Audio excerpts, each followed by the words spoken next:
I want to especially welcome those people who are new to BZC, and I hope that you and all your loved ones are staying well. I'm glad to be here with all of you and share this time together after what has been a couple of eventful weeks. I want to start by sharing an experience that I went through that to get me into the topic for today. I was walking down the street, a short street in Berkeley one day. It was the daytime. I was in the middle of the block and there was no one around. All at once, I felt someone approaching quickly from behind. I turned my head and I saw a man. I crossed the street, I thought rather casually, there in the middle of the block.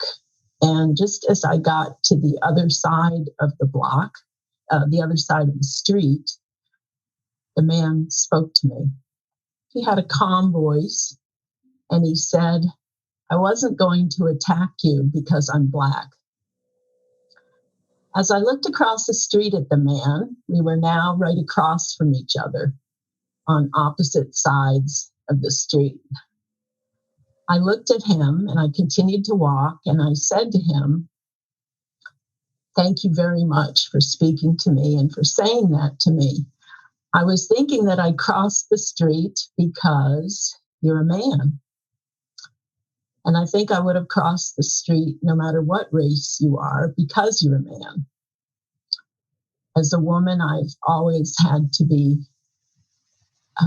aware of my surroundings, seeing how there's so much violence in the world against women." And then I paused and I said, "But I don't know. I just don't know. How do I know? How can I be sure?" And so I really appreciate that you spoke to me because, well, it gives me something to consider. That experience happened some time ago, but it's come back to me actually several times during the past year as we've faced so much division in our country. And I decided to start exploring, start thinking about, start studying not knowing, don't know mind more closely. Because I remembered that in that experience, what I was moved by was some lack of opposition that came forward in both of us, that there wasn't a dismissal of other in that experience by each of us. And so today, what I want to talk about is not knowing, or we can call it don't know mind. What is not knowing? Well, I wanted to start with the question, what time is it? At times, it's obvious what time it is if we have a watch or a clock nearby, or we might not know and we ask somebody and that person gives us information.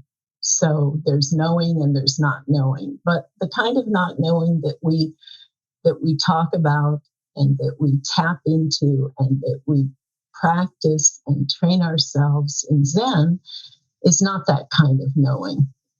It's a kind of knowing that goes far beyond in some way. It has nothing to do with information in the way that we like to search for information or explain things to know. So let's go back to that question. What time is it? When I'm out in the mountains with my family backpacking, we usually don't have a watch. Still, we can have a pretty good idea of the time if we're present and we're awake to all kinds of things like the sky, the sun, the moon, the stars, the planet, the position of those things, the air quality, the color in the air, the light or dark, the kind of sound the birds are making, the crickets, the howling of an owl, when the insects appear on lakes or rivers, the fish turning over or jumping and feeding on those insects. There's a kind of feel to it. That's more of what not knowing may include, a quality that takes in the surroundings and it doesn't reference this me, myself, mine. And it can lead to curiosity or surprise or observation. It's a kind of seeing in this way. And it's always there, I think, when we stop referencing the small self so much. This practice of not knowing or don't know mind, it's a way we can step back from what we think we know. I think we can say that this not knowing happens before knowing. Before knowing. Katagiri Roshi quotes Dogen, quote, "You should cease from practice based on intellectual understanding, pursuing words, and following after speech, and learn the backward step that turns your light inwardly to illuminate yourself. Body and mind of themselves will drop away and your original face will manifest." So perhaps there's a clue here. When this preoccupation with body and mind is not so all important, we may be more able to tap into this kind of not knowing when we locate that original mind. Katagiri goes on himself and says, quote, "So keep turning the stream of mind away from your dualistic thoughts and inward to the energy of your life. Learn the technique of Zazen and then practice it again and again until technique is not technique. Follow it until there's no subject that knows or object known." So it sounds here like he's talking about this energy of our life. In that energy is where we find the jewel of this not knowing. This kind of not knowing isn't a state where we're confused or doubtful or agitated or indecisive or hesitating.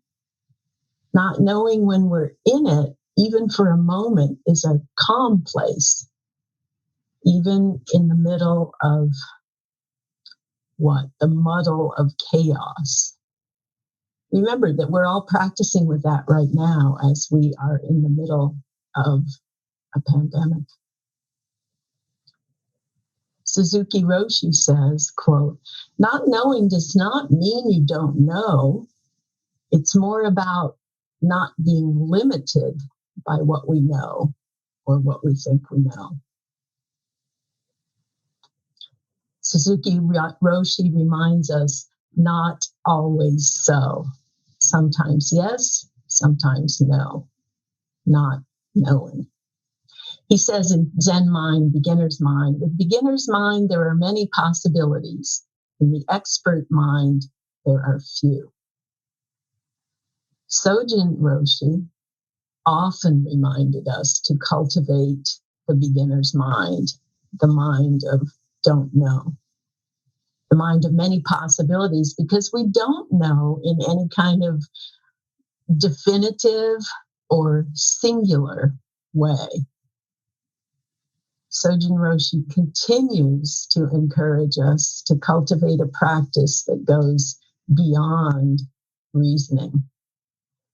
Sojin Roshi says this, quote, "When we start to sit, we instinctively know why. It's beyond our reasoning, but somewhere we know." So here he's saying that this knowing that we talk about in Zen, it's natural and it's somewhere in us. But where? He goes on, quote, When we start to reason about it, we don't know anymore. We try to match our reasoning with our knowing. And it brings up this question, especially when we get into a difficult spot. So we can notice how often the mind wants to get involved and kind of like override a situation with reasoning or a position that comes from the small self. I read an article about not knowing by Gil Franzal, who leads the Dharma Center in Redwood City. And he asks, quote, "What is it like to be aware that we don't know the answers to some of life's big questions? I've been inspired by those who answer that they don't know and seem very comfortable with not knowing. Perhaps these questions are irrelevant to their spiritual life. Buddhism is not about answering these questions, but about resolving the fear that motivates the questions. Rather than providing security through religious knowing, Buddhist practice calls on us to become free from attachment to security, free from the need to know."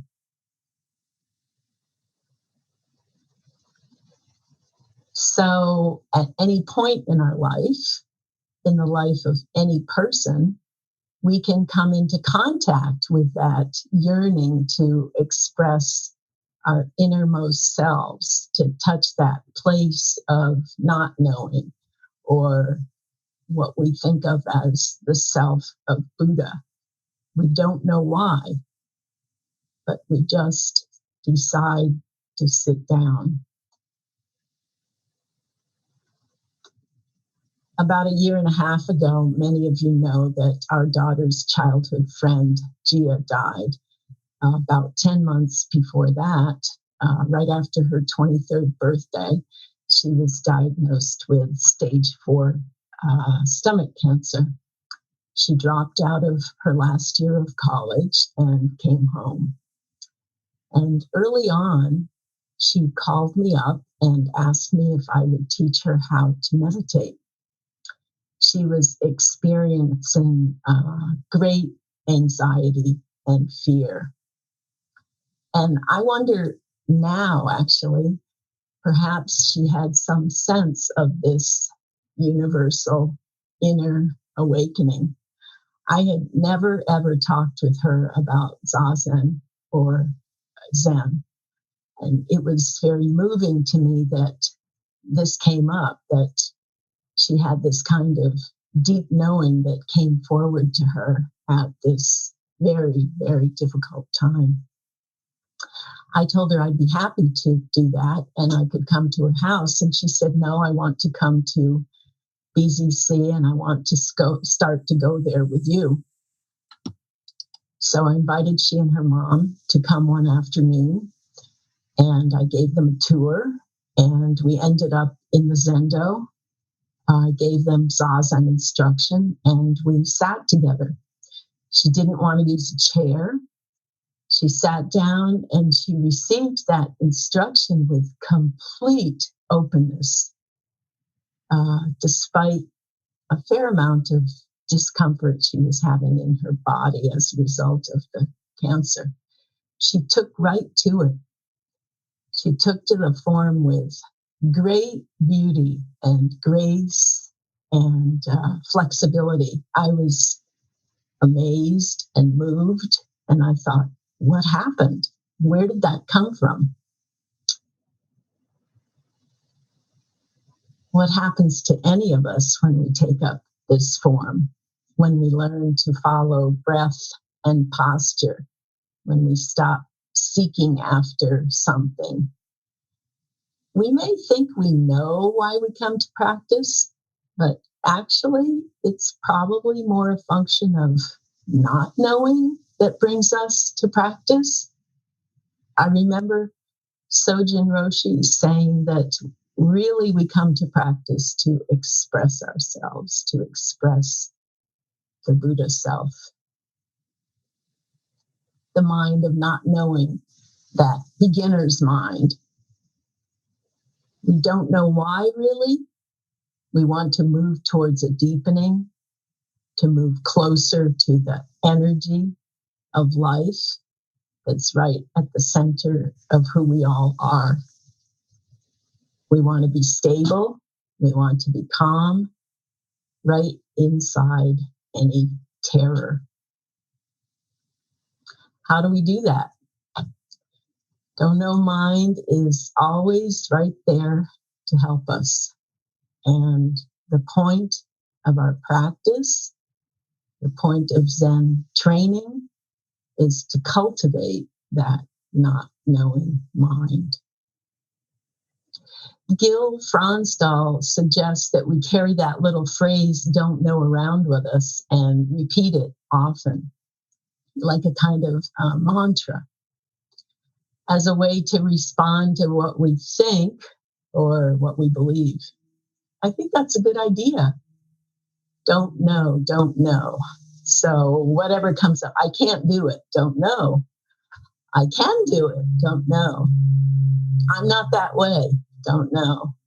I'm not that kind of person, don't know. We can all fill in the blanks with whatever our personal phrases are that come up, don't know.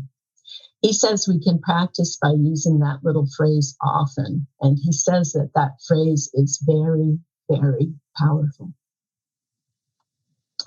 When I first began Zen practice, I met one day for practice discussion with May Lee Scott, who was a priest here.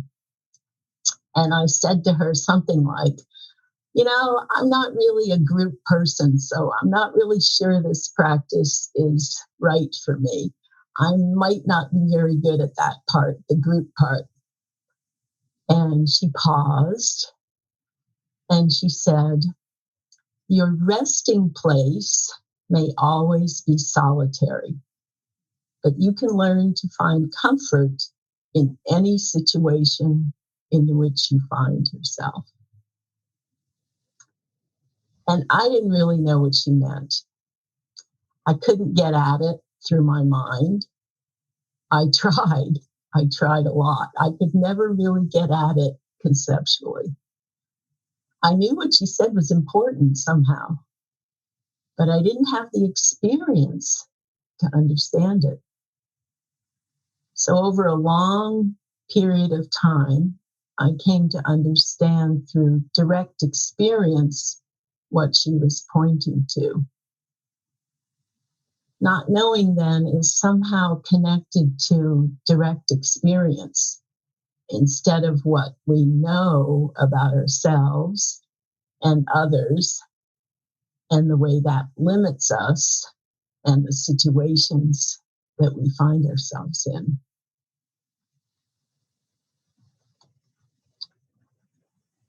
In Zen, we often hear that well-known phrase, not knowing is more intimate.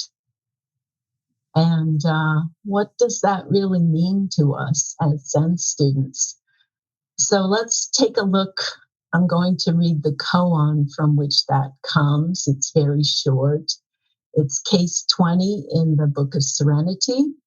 It's just a short dialogue between Master Dijong and the highly educated Fayan, who I think at some point became a disciple of Dijong. Fayan is out on a pilgrimage with some other monks. As the story goes, they were sidetracked due to a big snowstorm, and so they were forced to stay at the Dijong monastery. So Dijong asked Fayan, where are you going? And Fayan said, around on a pilgrimage. Dijong said, what's the purpose of pilgrimage? Fayan said, I don't know. Dijong said, not knowing is most intimate.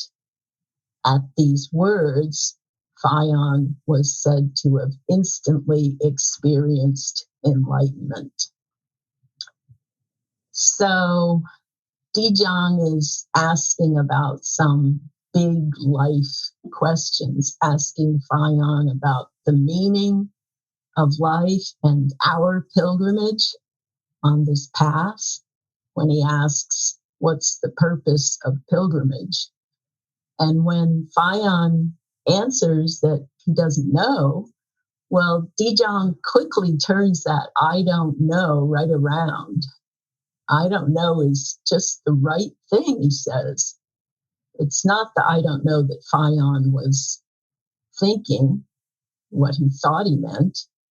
In fact, Dijong says, this not knowing, this going beyond, it's most intimate, it's close as hand. Stop looking around. Not knowing is enlightenment, enlightened activity. It's awakening. The way is right here. And Fayon is ready to experience this teaching. He realizes, like we all do, that what he needs is right here. It always has been. Dijong points us to the kind of knowing that Norman Fisher calls the real not knowing. And here's what Norman says, quote, when we know something and rest in that knowing, we limit our vision. We will only see what our knowing will allow us to see. In this way, our experience can be our enemy. True, our experience has shown us something about ourselves and about life, but this moment, this situation that faces us right now, this patient, this person, this family, this illness, this task, this pain or beauty, we've never seen it before. What is it? How do we respond? I don't know. I bow before the beauty and uniqueness of what I'm facing. Not knowing, I'm ready to be surprised, ready to listen and understand, ready to respond as needed, ready to let others respond, ready to do nothing at all if that's what's called for.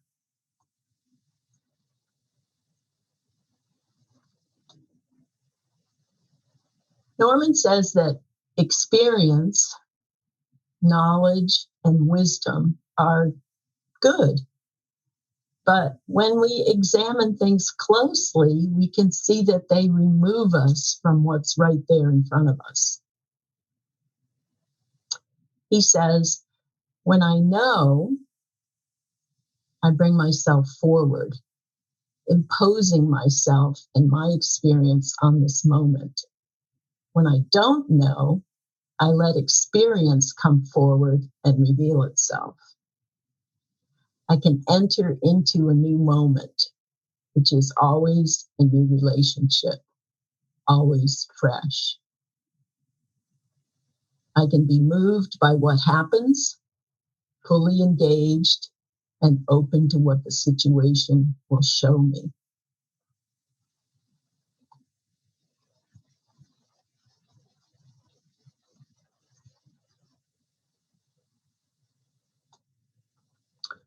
I had a bad fall in the mountains one summer at the end of a long trip.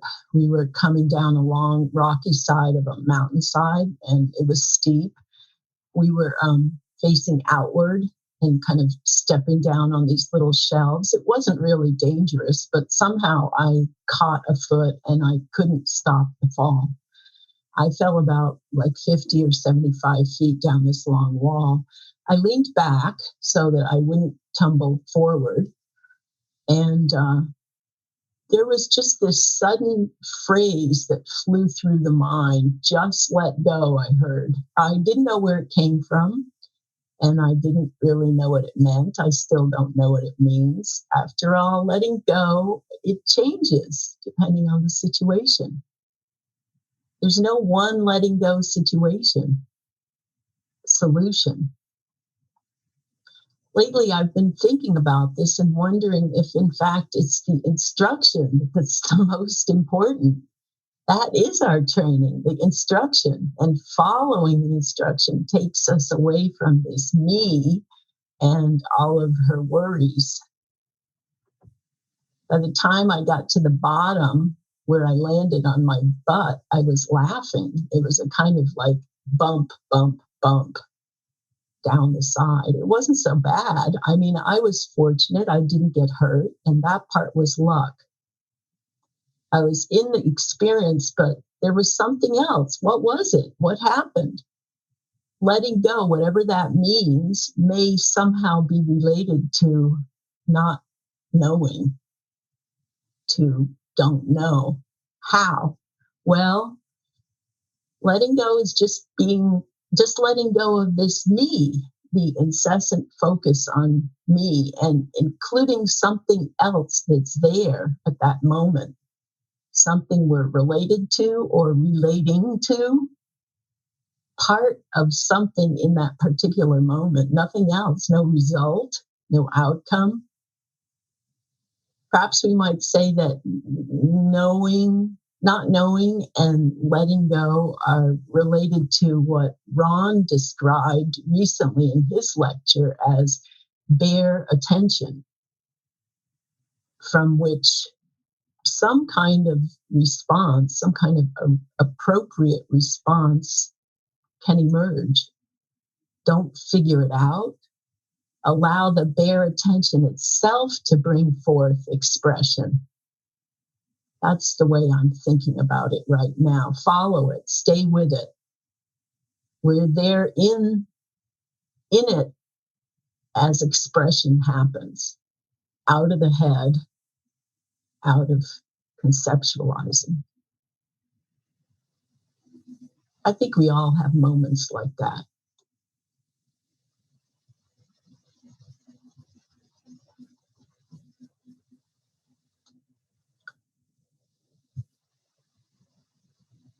Not knowing can be tapped and practiced in almost anything we do.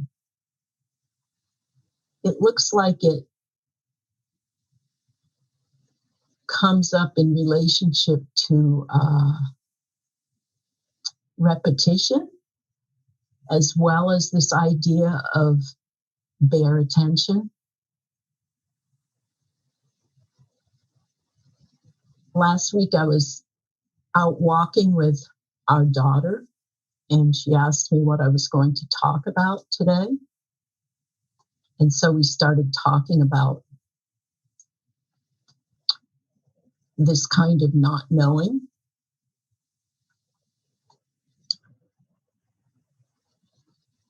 I asked her if she could relate to it.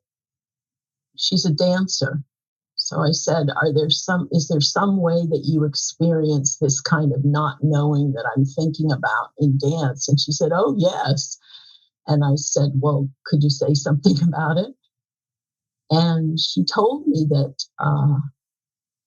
muscle memory is alive in dancers, that in preparing for performance, one knows the piece down deep in the bones.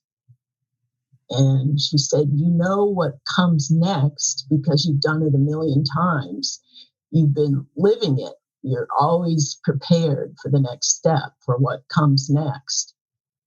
She said, you have to think on your toes when something goes wrong, but it's not conceptual thinking. You have to be ready to respond and adjust right in that moment, to adapt quickly. And you can do that because you've done it so many times. You can get right back into it. The body kicks in. The instinct knows how to handle what comes next. So it sounds to me like there's a lot of trust there, and repetition and attention. Trust in what? It sounds like there's a trust in real knowing, a kind of letting go into the kind of trust that the dancer's connected to the moment instead of to an idea of the moment. And that made me think about Zazen. I thought, well, this sounds like Zen training to me. This sounds like Zen practice to me. This sounds like years and years and years of Zazen. It's right deep down in the bones.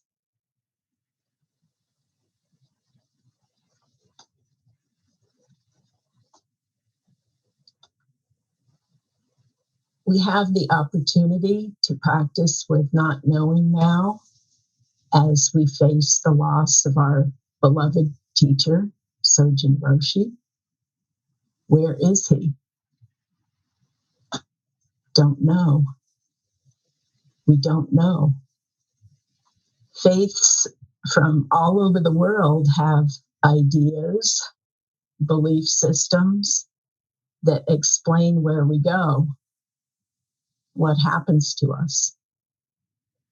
Right before my father died at 95, someone told me with great certainty, don't worry, because you are definitely going to see him again. For sure, you'll be together. I know it. Don't worry at all. You'll see him again.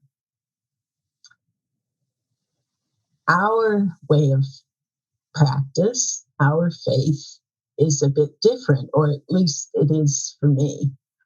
I'd rather say, I don't know. It seems to open up more possibility, lightness. Some of you know that I like to talk about making compost, and I like to use that as a model. When I build and turn and sift and use compost, it's not at all clear where the original layers of ingredients have gone. In the early stages, when you first turn the pile, you can still see some of the food scraps. You can see the eggshells, the straw, the yard clippings, a bit of soil. But very soon, the insects and the worms appear.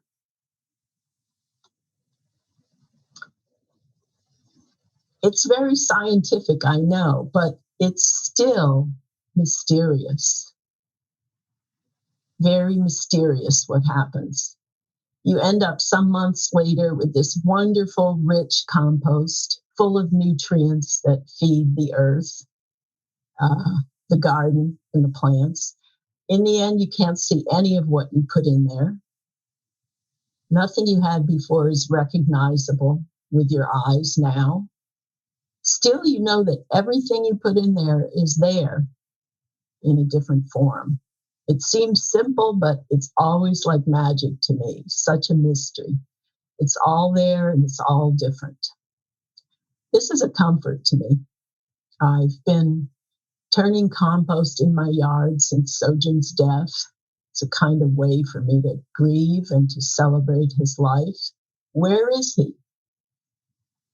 The compost feeds the garden. It nourishes the soil. It builds in nutrients into the soil, which in turn feeds the plants.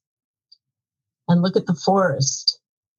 The trees that fall down, they decay, and over time, they feed the new growth.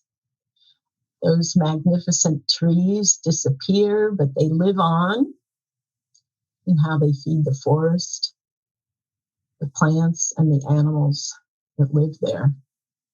Our lives are not so different. We all know that, and we know that Sojin Roshi will go on feeding us. Still, it's hard for us. And it's very important to mourn and to grieve. Sojin Roshi told us that Suzuki Roshi told them, the reason you're here is because you've always been here. I remember the first time I heard that, it was chilling to me, thrilling actually. It comforted me. It reminded me of hearing a scientist on NPR once talking about the Big Bang Theory. And he said that what most people don't understand is that we were not outside of that occurrence. What does that mean? The reason we're here is because we have always been here. We don't know what that means. It's a great mystery. It's a mystery because we can't wrap our minds around it. We can try and we just never quite get at it. I don't know is just right. Not knowing is most intimate. In I don't know, we have the chance to just experience that big mystery, to be a part of that mystery, to recognize that we are included in that big, beautiful mystery. And in the presence of that mystery, we realize that we need very little to be content. So when we're in that awareness, we have the possibility to taste that intimacy and to be at more ease and to be happier in our day-to-day life. We can experience that there really is nowhere to go and so much to be awake to be aware of what's right here, moment by moment.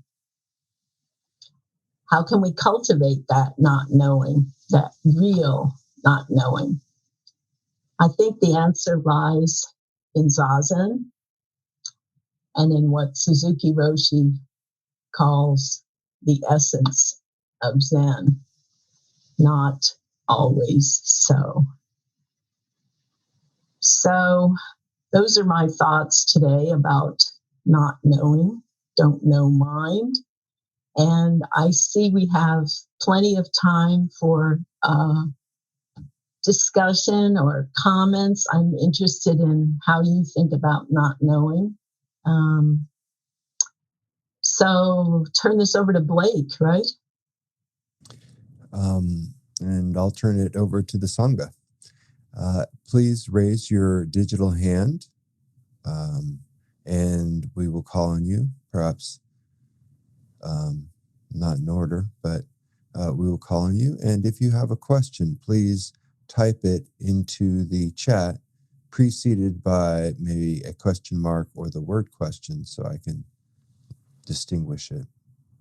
First, I'd like to call on Ron Nestor. Please unmute yourself and ask a question.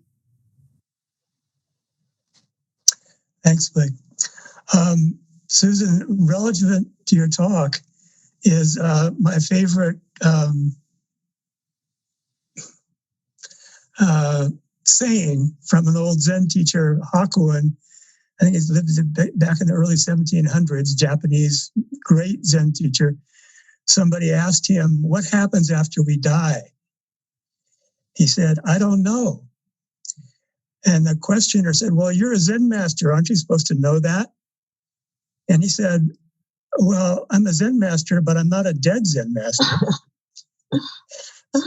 So I love that story. Yes, thank you. Okay. Thank you so much. This topic is just rich with literature. I mean, I've been reading for months now, and I could go on for hours, which you're lucky I'm not doing, but thank you. I invite Philip Sherrard. Hi, Philip. Okay. Hi, can you hear me? Okay. Yes. I want to thank you very much for your lecture. It's so hard to for me to wrap myself around it being not only okay, but more than okay. It's to be able to embrace not knowing. And thank you for loosening up my mind and having the discussion. I appreciate it. Thank you very much. Oh, you're welcome. I think, the baseline is it's welcome to the crowd. It's hard for all of us. Yes. Thank you. I invite Kika to unmute herself and ask a question. Thank you, Blake. Thank you, Susan. I feel really fortunate to hear your talk today. It was very inspiring. I especially like, how settled you are, and that list of mountain scenes that you brought us early in your talk. Each one kind of a little haiku poem. It's so beautiful. I had a question that came up. You said at one point, how is not knowing connected with letting go? And something that came to mind was presence of mind. And I wonder what you think about that connection.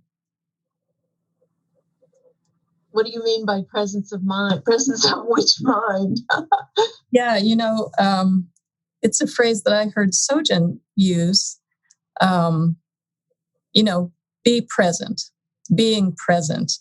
And he would generally say that also means to empty your mind, being present to things as they are. So I wonder about letting go, not knowing, and presence of mind. It's just interesting. That's good. Thank you.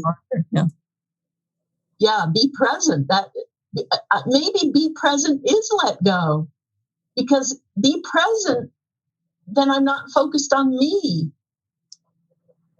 Right? Yeah. Yeah, you take that's right. What comes to mind, I have this little practice I've done for years now at school. I used to attribute the students' success or failure to myself. I'm sorry to say, if they were successful, it was because of me. If they were a failure, it was because of me. And I decided one day, okay, I'm taking those words out of I'm not saying me, myself, or mine when I talk about students or the classroom or school. And I don't, largely. So it might sound not so intimate to say the students or the classroom, but it helped enormously to get away from this incessant preoccupation with me. And somehow maybe that's connected to what you're saying. Be present, let go of this. Yeah. Yeah, it does sound connected. Empty of desire to gain something, for yourself. It's true. It's a self-centeredness. I mean, I think the trick is in letting go, that's it in itself. We cannot be attached to an outcome. Oh, if I let go of this, this will happen. Forget that. You can't do that. Right? Yeah. Thank you. Thank you. Jeff Taylor, I invite you to unmute yourself and ask a question, please. Hi, Jeff. Hi, Susan. Thanks so much for a great talk. You said so much that I identify with, and you reminded me of so much that I've forgotten in the moment. When you first started talking about the idea of being attached to me, myself, and I looked up quickly and I realized my recent history is all about that. And to be reminded of not knowing is such a gift. I can't even tell you, especially right here, right now. And the way that you speak to it is also meaningful to me. You inhabit your words and you inhabit your speech in a way it's a transmission in and of itself. And so thank you for that. And then two more things and I'll stop. When you said, when I know, which is one of my favorite pastimes, I'm imposing myself on the moment. And so much is missed because I'm busy knowing and not seeing. And that not knowing is about letting experience show and teach. And that's a place I'd much rather inhabit. That's meaningful to me. One of my favorite poems by Ryokan has the phrase in it that says, "Are subject and object bound? This is a question for beginners wrapped in seas of ignorance." I mean, there are a host of koans in what you said, and my secret fantasy that isn't going to be secret anymore after today is that if I were going to write a koan and contribute it, it would be titled something like, "How in the hell would I know?" Because that's sort of my experience. So thank you so much. Well, go ahead and write it. That sounds good. Thank you. I think it was just written. There's a question in the chat, Nathan. Thank you, Susan. Your talk was great and feels very relevant to me right now. It reminds me of something I read, I think in one of the Suzuki Roshi books, about the importance of having faith in your original self, which I didn't understand, but it slowly dawned on me that it was a permission to believe in something beyond my own limitations, which was very encouraging. Perhaps you could speak about that. Thanks again. Well, I think you said it beautifully, Nathan. I mean, the image that comes to mind is that I try to use. I think it takes years to realize that we can put this small self, we can put this person, Susan, that does exist in something bigger. Think of it as a container, that Buddha's way is a big container. And so we can put this self inside something that's much bigger, and it's spacious. It gives room for us to practice this way. That's my best effort at this moment. Perhaps others can say more. Thank you.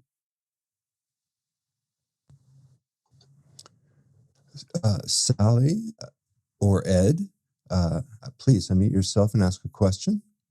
Hi, Ed. Hi, Susan. That was a wonderful talk. And there's a couple things that came up for me personally, is that as a family member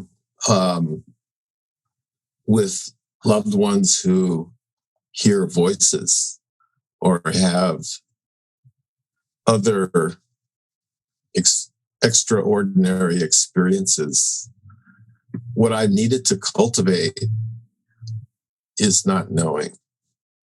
And what that allows me to do is to be curious about what they're saying or what they're experiencing.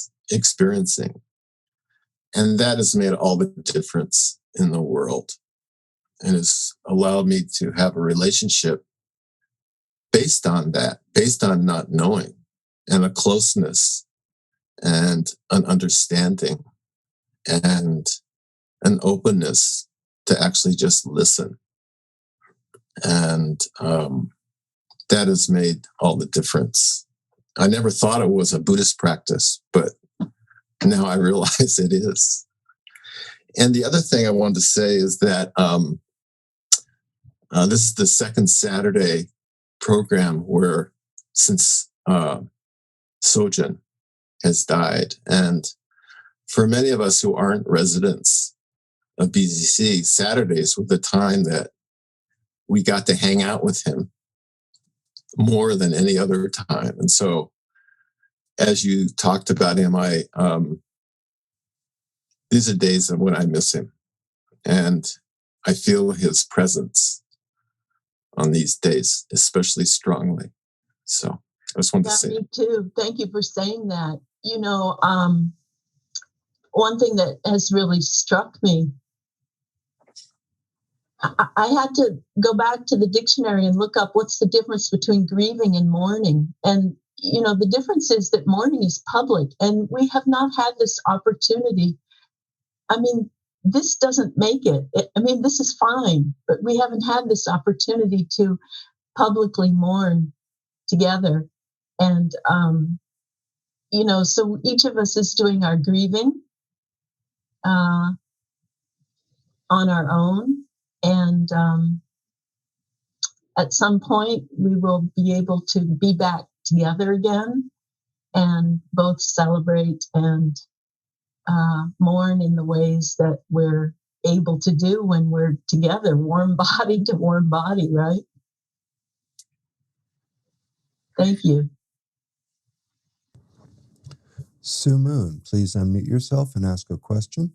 Morning, Sue. Morning, Susan. And thank you so much. Ed, thank you too for your remarks. Really helpful. This really precious talk. And I wanted to ask you about a couple of the stories you told, which seemed related. I was very moved by the story of your daughter's friend wanting to learn meditation. And I kind of wondered, I would want to hear, well, did it work? So I always want some happy ending. Well, anyway, I just wanted to know, was the meditation really helpful to her in that time before she died? Or how did you understand her experience of it and her ability to open to it in that surprising way? And then the other story that is kind of connected is the story you told about falling down the mountain and the moment of feeling just let go as you're falling. And actually, I've had that experience once when I fell down. I just fell down the front steps of my house and I landed on the sidewalk, and I had this surprising moment of sort of letting go and feeling completely happy. I was looking up at the sky and I was still alive. But it was definitely a moment of not knowing. But I wondered if you're letting go as you're falling down the mountain, what that really was. And do you think it was related to the experience of your daughter's friend meditating before she died? How do we do that? Is there some kind of letting go that happens at times like that? It seems like a perfect place to say, I don't know.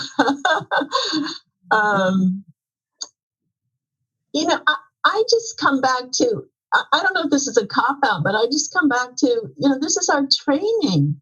Like, remember how often Sojin Roshi told us, when you're doing Zazen, give yourself Zazen instructions. So we do that like over and over and over again, when you're falling asleep, whatever.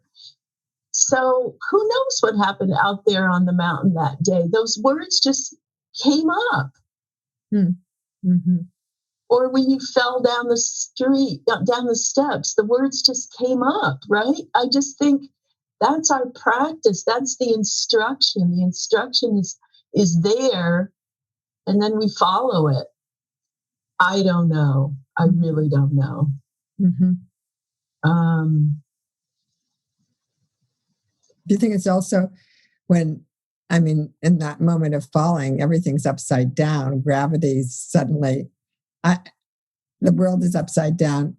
You're completely jostled out of your reality and you really don't know what's going on. And maybe in those moments where you get jostled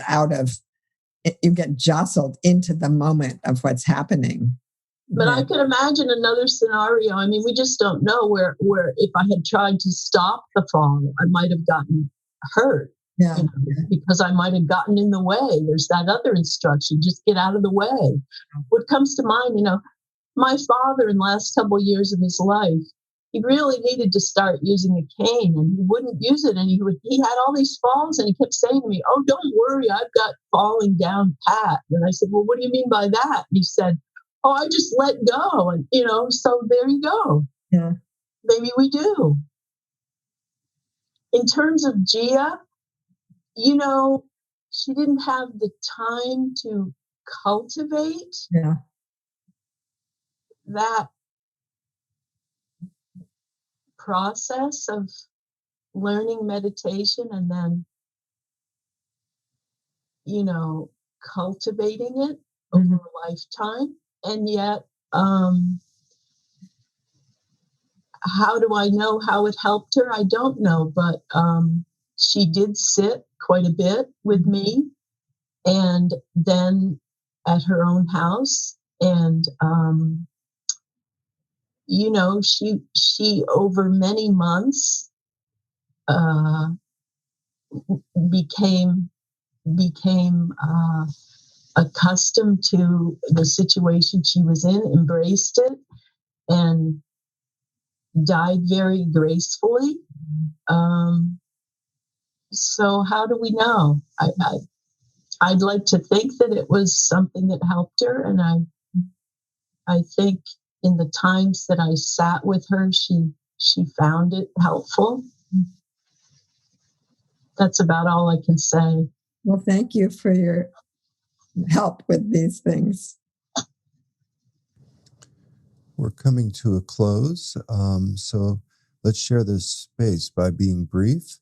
And the question in the chat says there's a book title, You Have to Say Something, Category Roshi. How does speaking out compare or work with not knowing? Oh, that's a good question, isn't it? Well, I think speaking out is important, but speaking out from that place of stability, or that place of clarity, or that place of calm mind is important.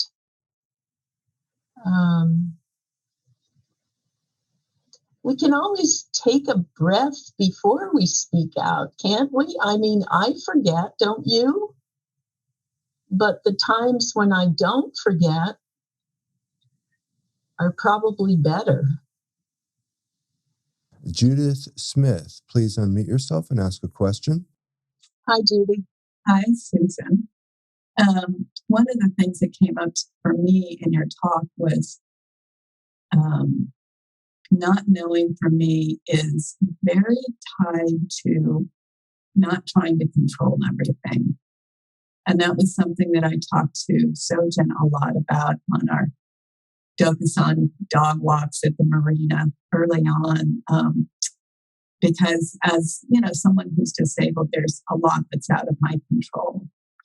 And so that just brings, it just brought it to mind for me that somehow not knowing, letting go, and being able to cease needing to control everything are all very related for me.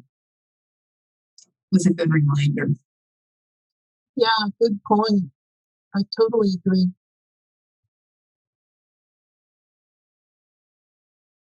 Thank you very much, everyone, and have a safe day. Thank you. Beings are numberless. I vow to awaken within them. Are inexhaustible. I vow to them. Dharma gates are boundless. I vow to them. Buddha's ways are impossible. I vow to them.